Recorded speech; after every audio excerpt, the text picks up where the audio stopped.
Нарын тарапта бийик тоолордун арасында жалгыз өскөн, кызыл күрөң түстөгү жалбырактары бар ири арча дарагы бар эле. Аны жергиликтүү эл кызыл терек деп аташчу, башка дарактардан бөлөк, өзгөчө. Эч качан жалбырагын түшүрбөгөн, кыш жай бир калыпта туруучу байыркы дарак. Ал жалгыз эч кандай башка өсүмдүк өспөгөн боз таштуу тегиздикке турчу жана анын тегерегинде таң каларлык эч кандай куш уя салчу эмес. Эч кандай жаныбар жашачу эмес. Карыялар айтышчу, ал дарак жалгыз эмес. Анын түбүнө байлам байлаба. Ага тилек тилебе, эгер тилегиң орундалса, ал сенден башка бир нерсени сурайт. 3 курбу Нурбек, Салтанат жана Эрлан мектептен бери таанышкан, бирок акыркы жылдары ар кимиси өз жашоосунда бир кыйынчылыкка кабылып, чогуу тоогудуруп, көңүлдөрүн ачууну чечишти. Жол үстүндө алар жергиликтүү аңчыдан кызыл терек жөнүндөгү аңызды угушту. Ким тилек тилесе, ошол дарак аны аткарат дегенди. Аңчы аларга кошумчалап: мен өз көзүм менен көргөм 5 жыл мурун бир үй бүлө келген. 2 бала менен ата-эне. Балдары ойношкуча кайра келебиз деп кетишкен. Эч ким кайра көргөн эмес. Ата-эне азыр да ошол жерде, жалгыз, эч кайда кетпей, дарактын жанында отурушат дешети, деди. Бирок алар муну да коркунучтуу аңыз катары гана кабыл алышты. Салтанат бир нече жылдан бери өспүрүм баласы менен байланышы начарлап, аны кайра жакындатууну самады. Баласы аны менен сүйлөшпөй. Өз бөлмөсүнөн чыкпай, окуусун таштап калган. Нурбек өзүнүн бизнесин 3 жыл бою өнүктүрүп, бирок дайыма акча жетишпей, банкроттукка жакын калган, инвестор издеп жүргөн, бирок эч ким макул болбогон. Эрлан болсо 1 жыл мурун Айгүл менен ажырашкан, аны күнү түнү сагынып, ал жоготкон сүйгөнүн кайра табууну эң чоң тилеги катары эсептечү. Алар кечкурун дарак жайгашкан тегиздикке жетишти. Дарак таң каларлык бийик эмес эле, бирок анын кызыл күрөң жалбырактары ай нурунда өзгөчө жаркырап тургансыды, дал кандан жасалгандай.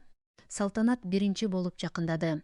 Өз кол ромалчосун чечип, бутакка байлады жана шыбырап: уулум мени менен кайра сүйлөшсүн, мени кечирсин деп тиледи. Андан кийин Нурбек жоолугун байлап, өзүнүн бизнеси үчүн жардам сурады.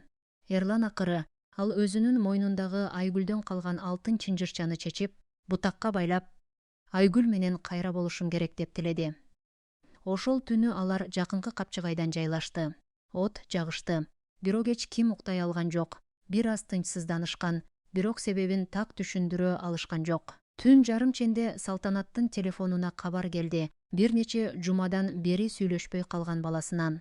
Апа, сени сагындым, сени менен сүйлөшкүм келет, эртең эрте келе аласыңбы? Ал көз жашын тыя албай.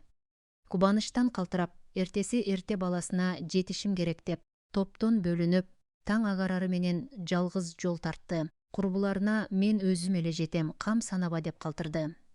2 күндөн кийин гана Нурбек менен Эрлан анын жоголгонун чын-чынына түшүнүштү.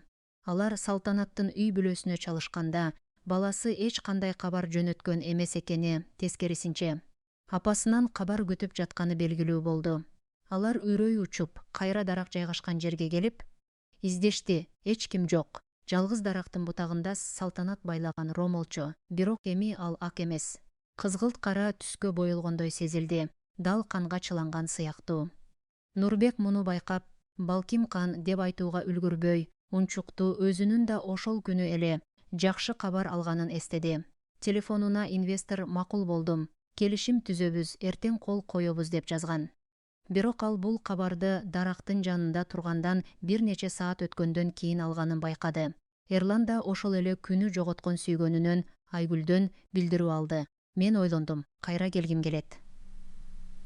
Сени менен сүйлөшөйүн, жолугалы. Ал кубанычтан ыйлап жиберди. 2 жылдан бери күткөн сөздөр эле бул. Бирок Нурбек анын колунан кармап: токто, бул кокустукпу? Салтанат жоголгон күнү.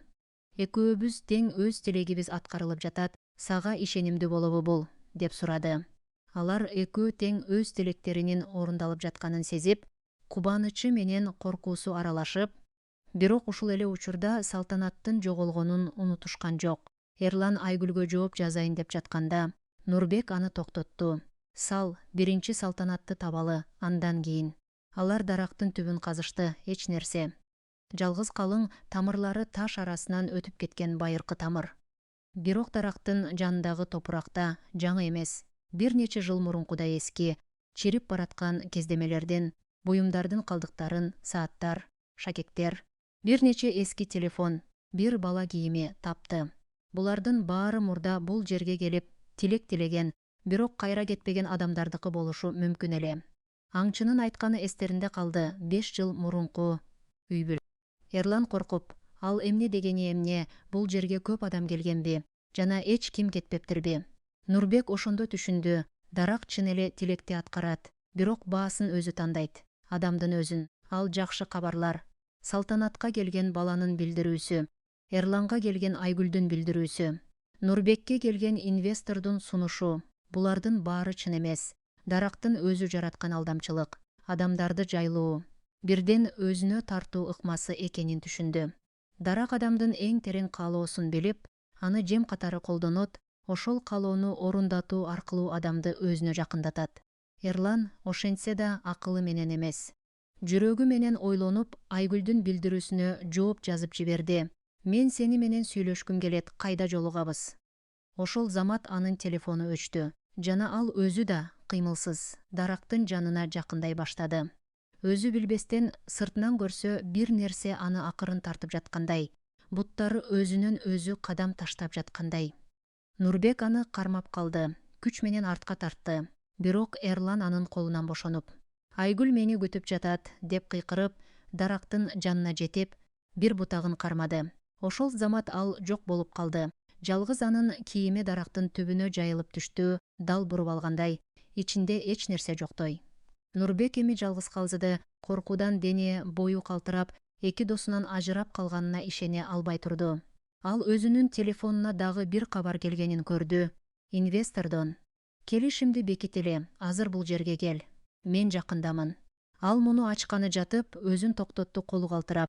Экрандагы жарык анын жүзүн жарык кылып турду. Бирок ал телефонду өчүрдү, ачпастан. Экранды өчүрбөй туруп, бир нече секунд карап турду. Сүрөттөгү номерди тааныбаганын байкады. Эч качан ушундай номер менен сүйлөшкөн эмес. Ал түшүндү, жалгыз жол, тилегин артка кайтаруу.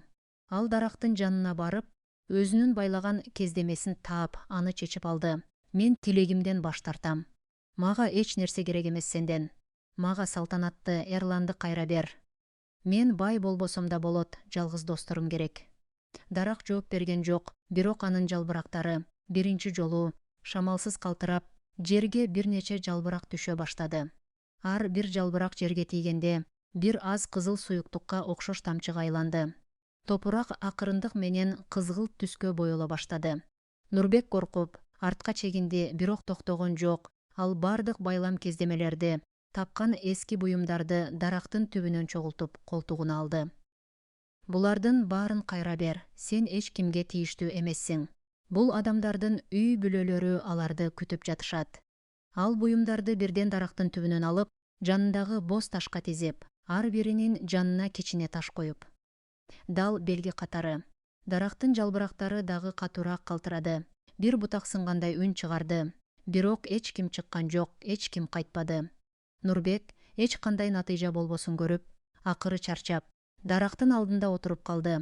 Көз жашы аккан бойдон таң агарганча күттү. Кийинки күнү аны тоо кыдыруучулар тапты. Эсинен эс, бирок жалгыз, дарактын жанында отурган, колунда бир нече эски буюм. Салтанат менен Эрлан эч качан табылган жок. Издөө тобу бир жума бою тегиздикти. Капчыгайды тинтишти, бирок эч кандай из чыккан жок. Нурбек ошол окуядан кийин бир нече ай бою эч кимге сүйлөбөй жүрдү. Ишин таштады, инвестордун сунушунан да баш тартты. Ал номерге эч качан кайра чалган жок. Кийин акырын эсине келе баштаганда, ал аңчыны кайра издеп тапты жана бүт окуяны айтып берди. Аңчы башын ийкеп, мен сага айткам эле. Ал дарак адамдын каалоосун жейт, каалоо канчалык терең болсо, ошончолук тез жутат деди. Ошондон бери Нурбек эч качан эч нерсеге тилек тилебейт. Ал жакын тааныштарына айтат. Эгер тилегиң өтө тез, өтө жеңил орундалып жатса, сак бол. Балким сен эмес, сенин тилегиң бааны төлөп жатат. Жана баа дайыма сенин өзүңдөн, же сага эң жакын адамдардан алынат. Айылдыктар да кызыл терекке жакындабоону сунушташат. Ал жерге келген адамдардын тилектери дайыма орундалат дешет. бирок аларды эч ким кайра көрбөйт жана дарактын жалбырактары жыл сайын кызылданып, канчалык көп адам андан тилек сураса, ошончолук жарык, ошончолук жандуу болуп бараткандай көрүнөт дешет.